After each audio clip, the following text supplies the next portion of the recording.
Assalamualaikum warahmatullahi wabarakatuh.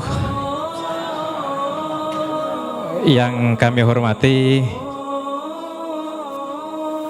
para pembicara, Ustadz Samsul Arifin Nababan, Ustadz Insan Mokoginta, dan yang saya hormati Bapak Luga Tambunan dan Bapak Yohanes Tambubolon. Tepuk tangan untuk mereka berempat.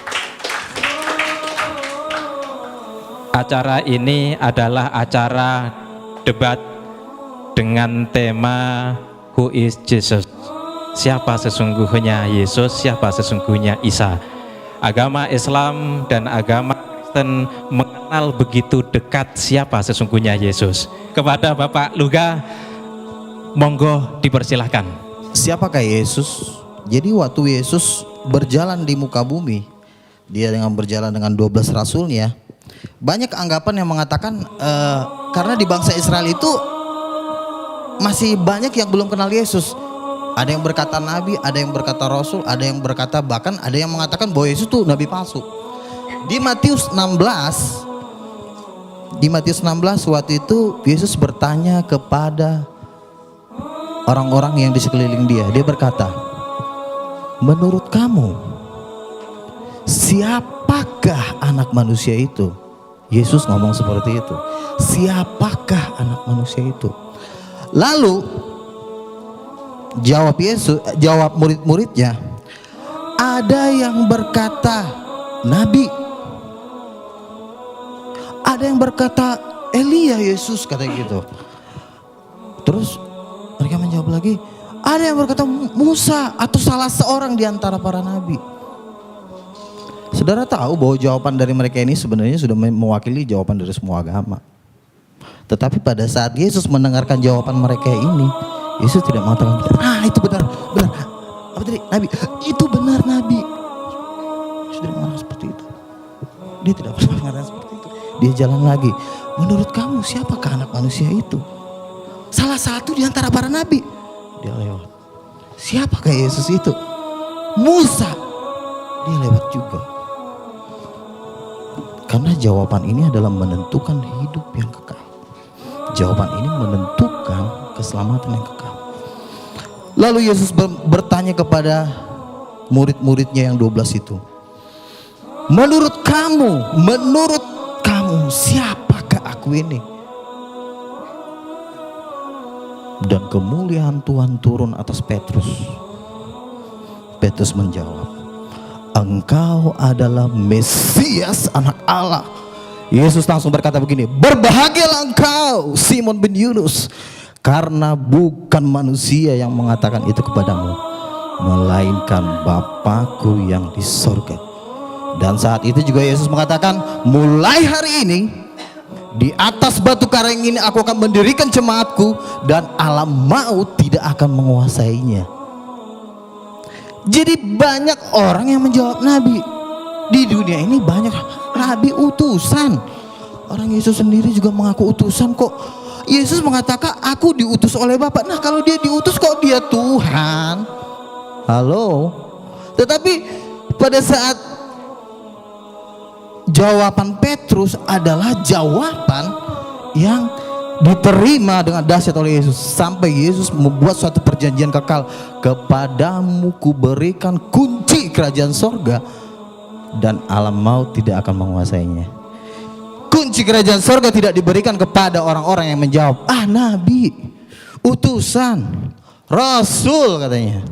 Nah yang jadi pertanyaan begini, lalu Yesus itu kan diutus, kok dia bisa jadi Tuhan sih? Masa ada Tuhan diutus? Itu yang menjadi pertanyaan manusia, betul kan?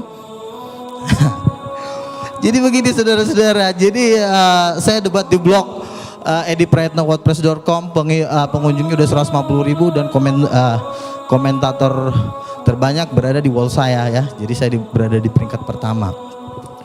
Saya tahu jawaban, saya tahu pertanyaan kalian, saya tahu itu. Tapi kalau kita buka di Ibrani 1 ayat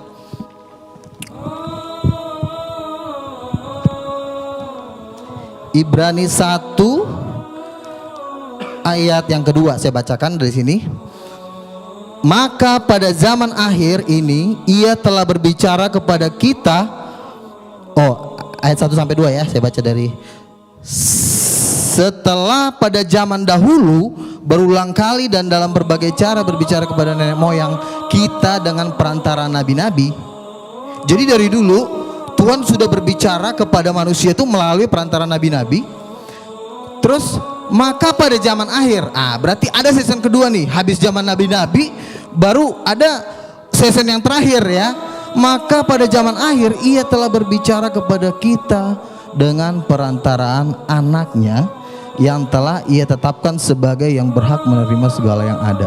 Jadi Tuhan, Rasul Paulus menjelaskan bahwa dari dulu Tuhan menceritakan tentang dirinya melalui nabi-nabi, tetapi pada perjanjian baru Tuhan berbicara melalui anaknya. Saudara, kalau di dalam kerajaan sorga itu nabi-nabi itu disebut hamba-hamba Tuhan. Tetapi anak Allah itu bukan hamba. Saya adalah anak, saya punya pembantu. Derajat saya sebagai anak dengan pembantu itu beda, karena anak itu darah bapak saya.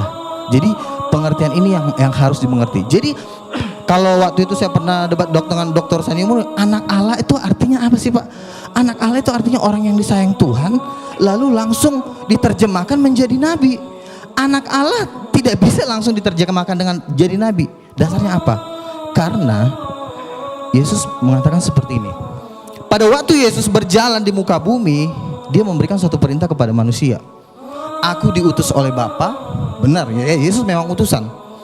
Tetapi karena Yesus utusan bukan berarti dia langsung jadi nabi. Jangan langsung ditafsir sembarangan. Karena yang bisa berhak menafsirkan kitab para nabi-nabi itu cuma 12 rasul. Makanya dikatakan bahwa Yerusalem baru itu dibangun pondasinya itu nama 12 rasul. Jadi jangan ada satu manusia pun sekalipun dia gelarnya doktor, profesor, mau dari Harvard, mau dari manapun, tidak punya hak menafsirkan kitab para nabi. Jadi yang bisa menafsirkan kitab para nabi itu cuma rasul. Amin saudara. Jadi rasul-rasul inilah yang bisa menjelaskan karena mereka dasar pondasi. Kalau Anda mendengarkan menurut pendapat doktor teologi A, doktor teologi B, dasarnya apa? Kenapa rasul bisa menjelaskan kitab para nabi? Satu, contoh Rasul Paulus. Rasul Paulus adalah diklaim orang muslim sebagai pendiri agama Kristen. Jadi katanya Rasul Paulus itulah yang mengatur semua tentang Yesus Tuhan itu di Alkitab. Rasul Paulus menjelaskan tentang Yesus Tuhan itu gak cuma ngomong, saudara. Itu diteguhkan dengan tanda-tanda mujizat. Siapapun tidak boleh menafsirkan kitab para nabi kalau tidak diteguhkan dengan tanda-tanda mujizat. Ada waktu itu Rasul Paulus menginjili seseorang, dia bilang begini, udah kau percaya Yesus Tuhan, ada juga datang nabi palsu. Udah jangan dengar si Paulus. Paulus itu palsu. Paulus bilang apa? Paulus bilang gini di Kisah Para Rasul, hai anak iblis, buta kau. Buta langsung. Jadi bagaimana mungkin seorang buta ini yang udah dibutakan sama Paulus mengatakan gini sama Paulus, kau palsu ya, dia aja jalan nggak bisa. Paulus udah melakukan satu tanda mujizat yang dahsyat, makanya kesaksiannya itu bisa dipegang. Jadi nggak cuma ngomong, Tuhan tuh nggak segan dengan gelar Anda doktor. Emang Tuhan takut kalau gelar Anda profesor? Tuhan gak takut, tetapi Tuhan takut apabila engkau disertai Tuhan dan engkau melakukan tanda-tanda mujizat. Mungkin Anda berkata, wah, Joko Bodo juga bisa bikin mujizat, ini juga bisa bikin mujizat. Siapa tuh? Ponari. Saya mau mengatakan satu hal ya, Tuhan Yesus sudah tahu kalau nanti omongan-omongan seperti itu akan ada di dunia. Dia udah tahu banget. Makanya Yesus memberikan standar mujizat ya. Dia berikan standar. Waktu itu Yohanes Pembaptis bertanya, apakah engkau Mesias? Apakah engkau yang akan datang itu? Yesus memberikan standar mujizat kepada murid-murid Yohanes yang diutus ke dia. Dia bilang begini, katakan kepada Yohanes, orang buta melihat, orang lumpuh berjalan, orang mati dibangkitkan, dan kepada orang miskin diberikan tanda-tanda mujizat. Jadi mujizat ini menjadi standar kemuliaan Tuhan. Jadi pertanyaan gini, Joko Bodo juga bisa bikin mujizat. Kalau memang Joko Bodo bisa bikin mujizat, coba bikin aja kayak gitu. Saya nggak pernah dengar mujizat-mujizat seperti yang dikatakan di Matius 9 ayat 8. Bangkitkanlah orang mati, usirlah setan, tahirkan orang kusta, celikkan mata orang buta. Dan ayat ini cuma ada di Alkitab, saudara. Maaf nih saudara, ayat seperti itu tidak ada di Al-Quran. Jadi mujizat, makanya Tuhan mengatakan,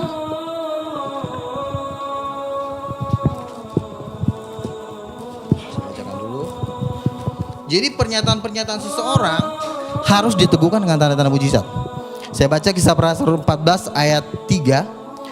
Paulus dan Barnabas tinggal berapa waktu lamanya di situ.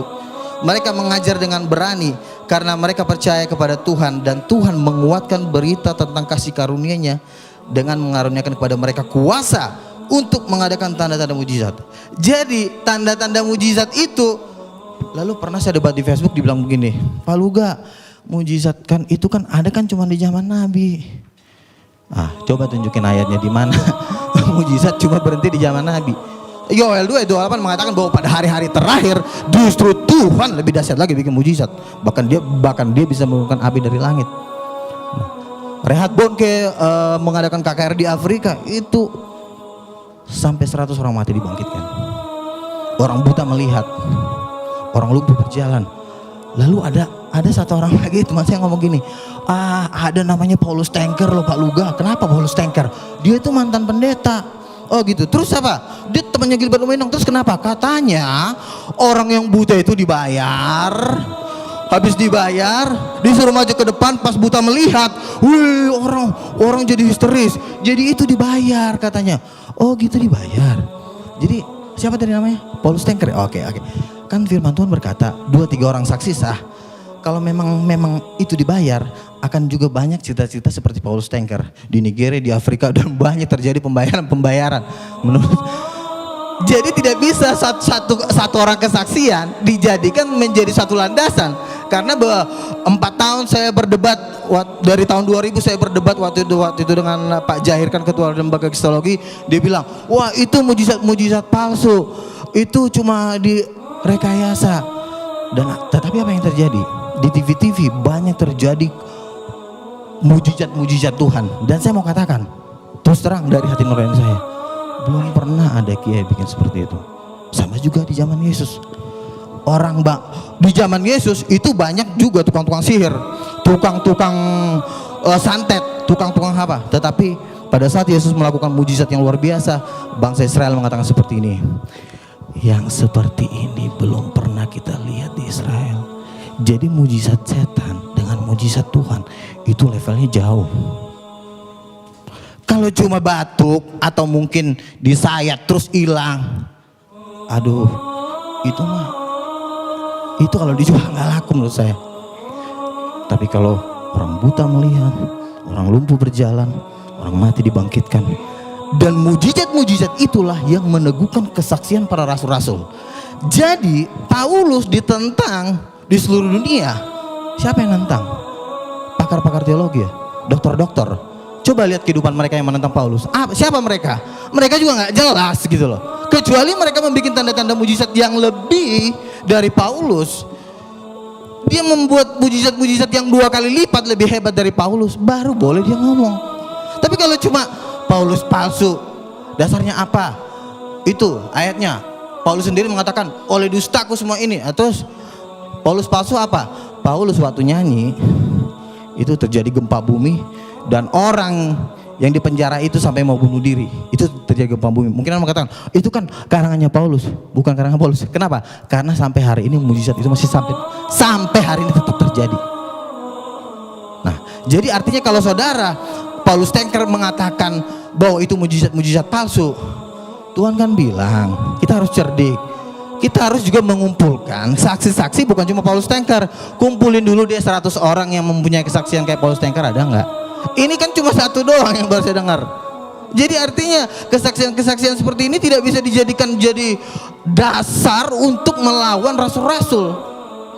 Kalau engkau berani mengatakan mujizat-mujizat yang dilakukan oleh Paulus itu bukan dari Tuhan, lalu kau bisa bikin apa emang? Engkau udah bisa bikin mujizat seperti Paulus? Kan yang saya lihat dengan mata saya, ya juga nggak bisa bikin apa-apa juga gitu loh. Kecuali ada mujizat yang lebih ngeri dari Paulus, boleh deh Paulus ditantang gitu loh. Itu satu. Terus itu tentang mujizat. Dan ini satu perintah Yesus, saudara, yang menurut saya orang Islam satu step mereka tidak mengerti. Padahal dalam hati saya, kalau saja mereka mengerti di sini, mereka pasti tahu bahwa Yesus adalah Tuhan. Contoh begini.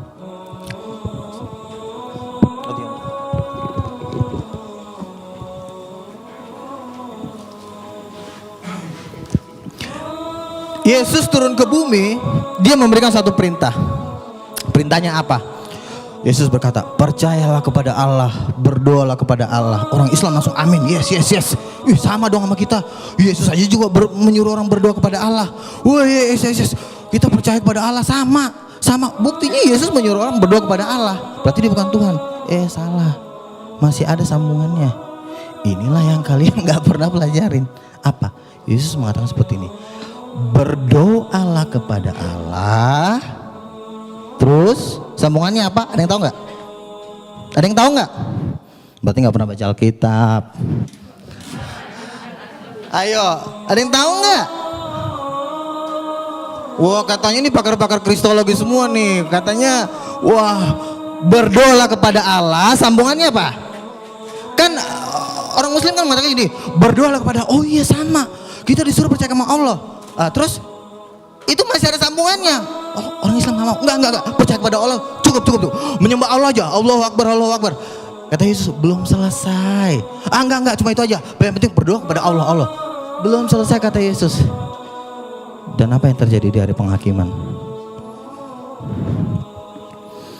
Yesus memisahkan antara domba dan kambing. Yesus akan mengatakan seperti ini karena Yesus mengatakan berdoalah kepada Allah. Sambungannya adalah dalam namaku. Jadi begini, oke. Sembah Allah, Allahu Akbar. Terus kata Yesus, harus pakai dalam namaku. Loh, kenapa harus pakai dalam namaku? Emang Yesus siapa? Ya kan? Yang menjadi pertanyaan adalah, emang Yesus siapa? Kenapa harus pakai nama dia? Loh, harus dalam nama Allah. Harusnya nama Allah dong. Sekarang saya tanya sama ibu, nama Allah siapa? Allah. Nama Allah katanya Allah. Salah. Yesus tidak pernah menulis di Alkitab, wahai kamu manusia di muka bumi. Ya Tuhan Yesus. Nama Allah, nama Bapakku adalah Allah. Mana ayatnya? Dalam Al-Quran ada. Ya. Jadi begini, makanya kita harus tahu perjanjian lama. Waktu Musa diutus oleh Tuhan, habis. Oke, itu aja. Oke. Tetap semangat, jangan takut. Oke. Baik, tepuk tangan untuk Pak Luka Tambunan. Masih semangat Bapak Ibu. Untuk pembicara yang ketiga adalah Bapak Ustadz Insan LS Mokoginta. Kepada beliau dipersilahkan. Baiklah. Bismillahirrahmanirrahim. Assalamualaikum warahmatullahi wabarakatuh. Alhamdulillahillazi arsala rasulahu bil huda wa dinil haq liyuzhir 'ala dini kullihi walau karihal musyrikun. Asyhadu an la ilaha illallah wahdahu la syarikalah. Asyhadu anna Muhammadar Rasulullah la nabiyya ba'dah. Amma ba'd. Bapak Ibu hadirin sekalian yang dirahmati oleh Allah Subhanahu wa taala, tadi kita telah mendengarkan paparan dari teman-teman kita pembicara dari Kristen, yaitu Bapak Luga Tambunan dan Pak Yohanes Tampu Bolon.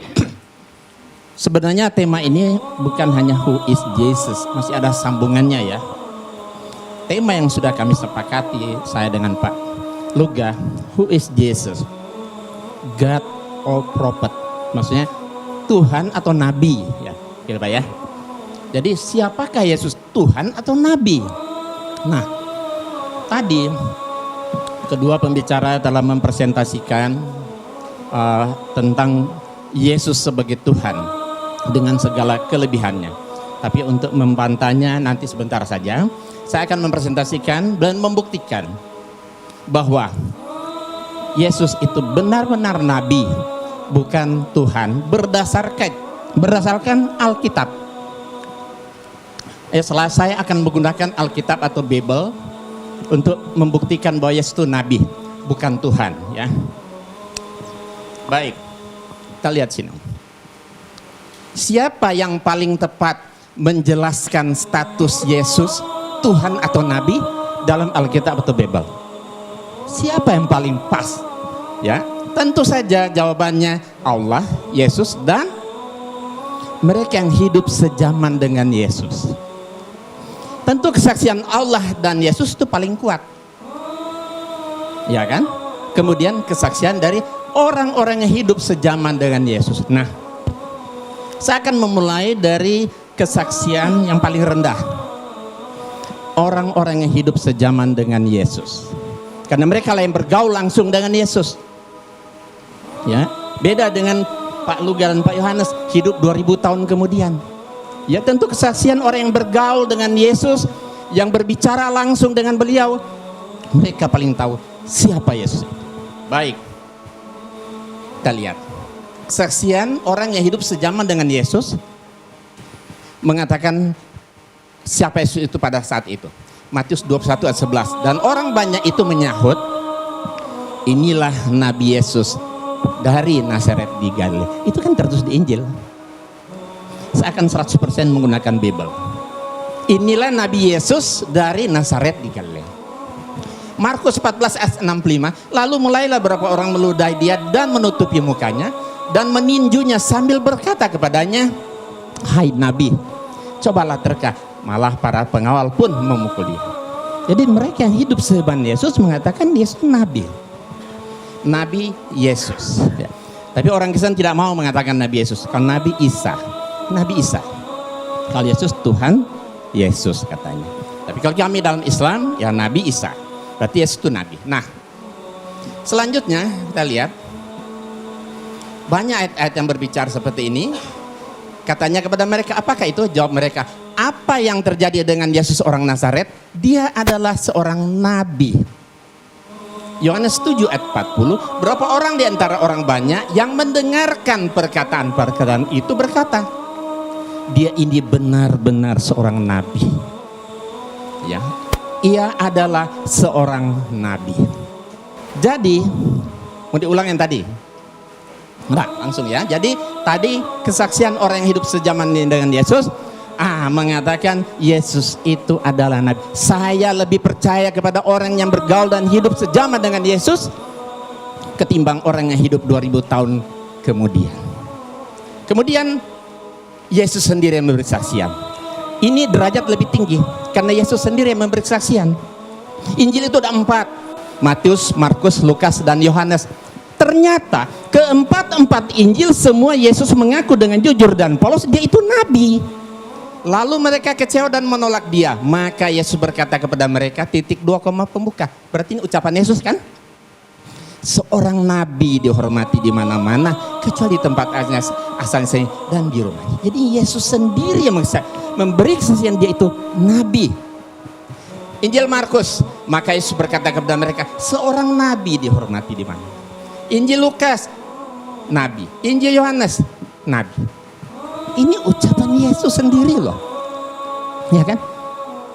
Kita lebih tentu jelas sekali, lebih jauh lebih kuat kesaksian Yesus ketimbang kesaksian orang-orang yang hidup zaman di dalam Alkitab. Ya, Pak Luga boleh lihat. Ya. Pasal 5 ayat 29. Tetapi Petrus dan rasul-rasul itu menjawab, katanya, kita harus lebih taat kepada Allah daripada kepada manusia. Iya, kita lebih taat kepada Allah daripada manusia. Nah, tentu setelah Allah, Yesus kan baru manusia. Kalau tadi kesaksian manusia, Paulus. Sekarang kesaksian Yesus tentu jauh lebih kuat. Apalagi kesaksian Allah kan. Kita lihat, Allah itu bukan manusia. Di dalam Alkitab 1 Samuel 15:9, lagi sang mulia dari Israel tidak berdosa dan ia tidak tahu menyesal. Sebab ia bukan manusia. Aku tidak akan melaksanakan murkaku yang bernyalanya, itu tidak akan membinasakan Efraim kembali, sebab aku ini Allah dan bukan manusia. Nah, kemudian lihat saksian Allah lebih kuat tadi kan. Nah, di dalam Ulangan 4 ayat 3, engkau diberi melihatnya untuk mengetahui bahwasanya Tuhanlah Allah, tidak ada yang lain kecuali Dia. La ilaha illallah.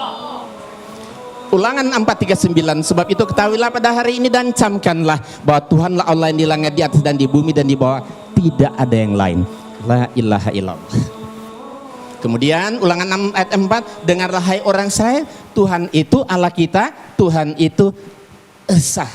Esa berarti satu, bukan dua, bukan dia. Kesaksian Allah lebih kuat. Tadi sudah dibacakan tadi kan? Kita menerima kesaksian manusia, tapi kesaksian Allah itu harus lebih kuat.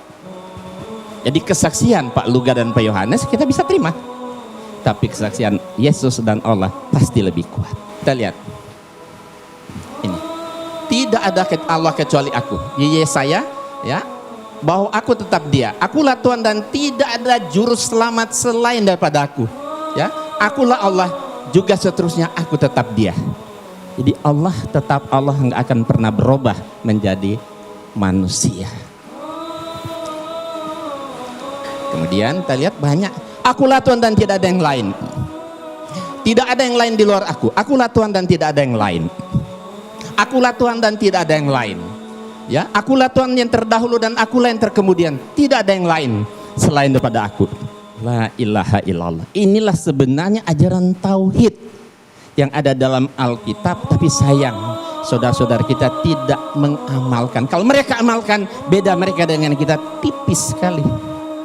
Ya, yang jadi jurang pemisah Islam dan Kristen yaitu karena mereka menuhankan Yesus. Inilah sebenarnya, makanya inilah jadi debat kita hari ini.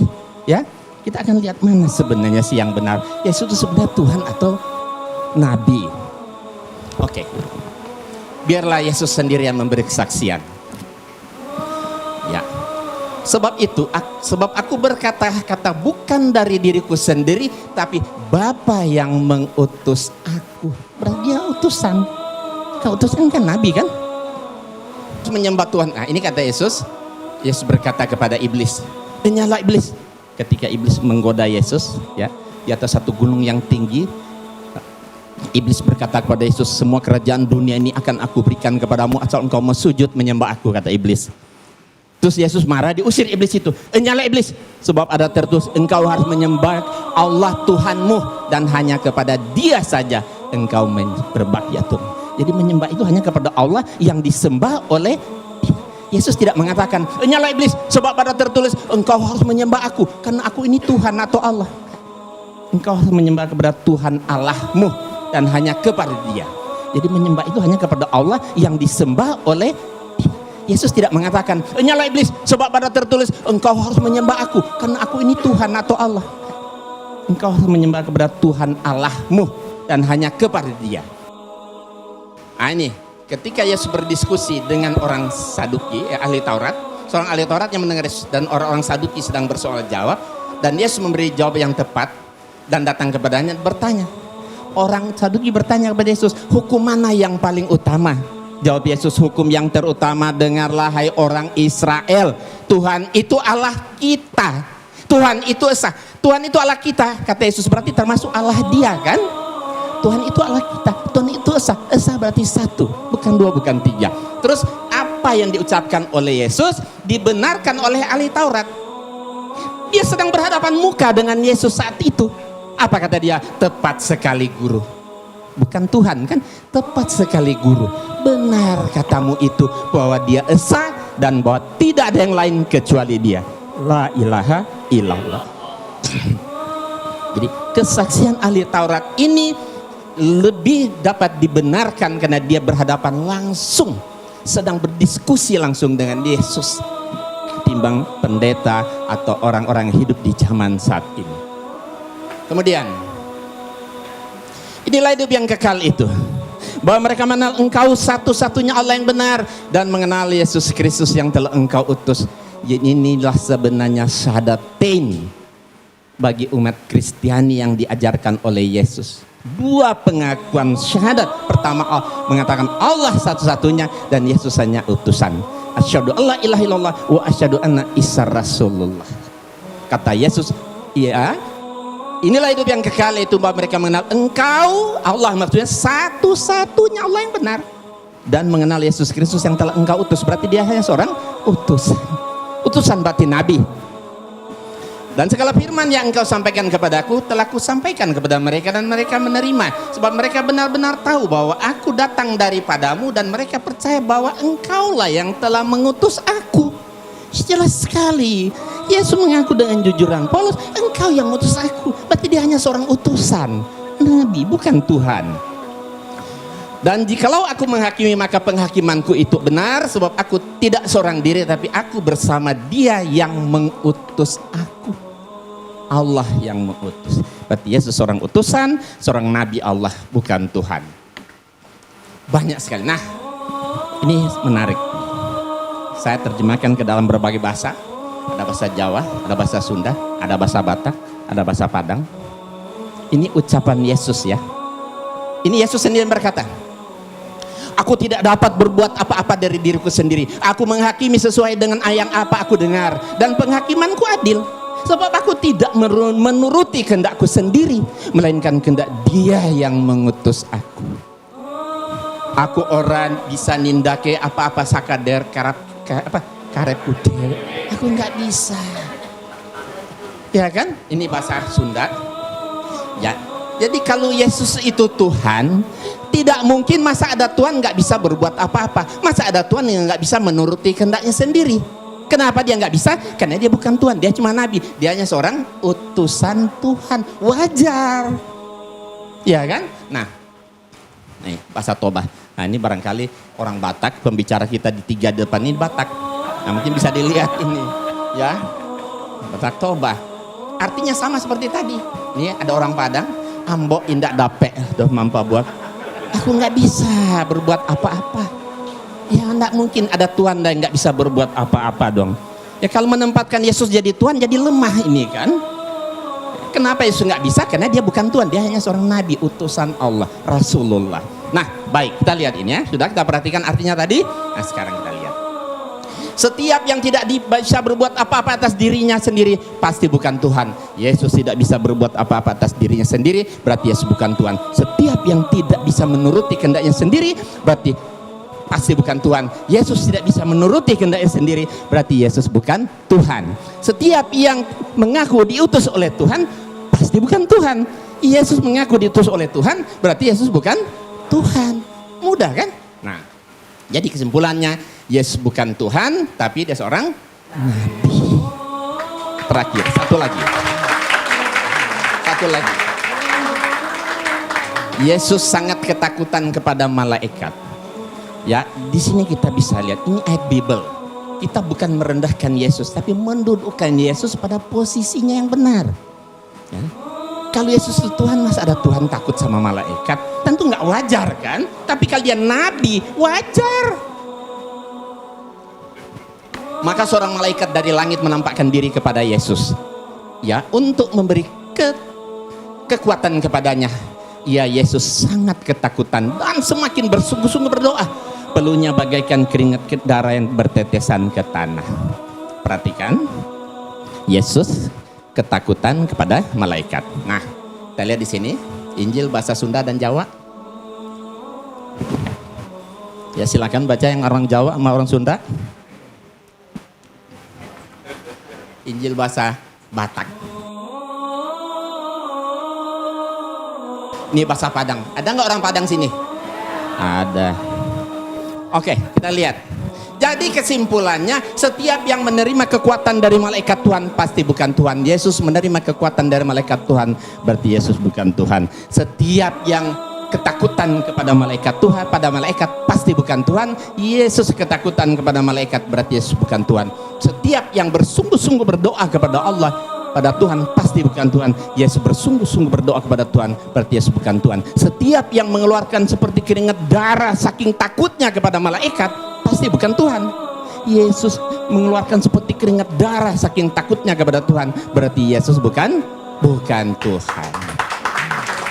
Nah, kalau Yesus banyak mukjizat seperti yang disampaikan oleh Pak Luga tadi, mukjizatnya hebat, bisa menyembuhkan orang sakit, membangkitkan orang mati dan sebagainya, itu namanya mukjizat kan? Itu karena biiznillah, karena atas izin Allah. Jadi bukan Yesus yang hebat itu Allah. Karena doa Yesus dikabulkan, terjadilah. Iya, karena diizinkan oleh Allah, maka mujizat itu jadi. Makanya Yesus banyak sekali ayat-ayat. Kalau mau lihat waktunya sebentar, saya akan perlihatkan kumpulan Yesus berdoa. Banyak sekali ayat dalam Alkitab Yesus berdoa kepada Tuhan. Kalau Yesus itu Tuhan, kenapa Tuhan masih berdoa kepada Tuhan yang mana lagi? Nah, karena doanya dikabulkan, terjadilah mujizat itu untuk membuktikan bahwa dia itu betul-betul seorang nabi. Ya kan, supaya Bani Israel yakin dan percaya bahwa Nabi Isa adalah seorang nabi. Ya, saya rasa nanti dilanjutkan ya. Terima kasih kepada Bapak Insan LS Moko Ginta. Sekali lagi tepuk tangan biar tambah semangat.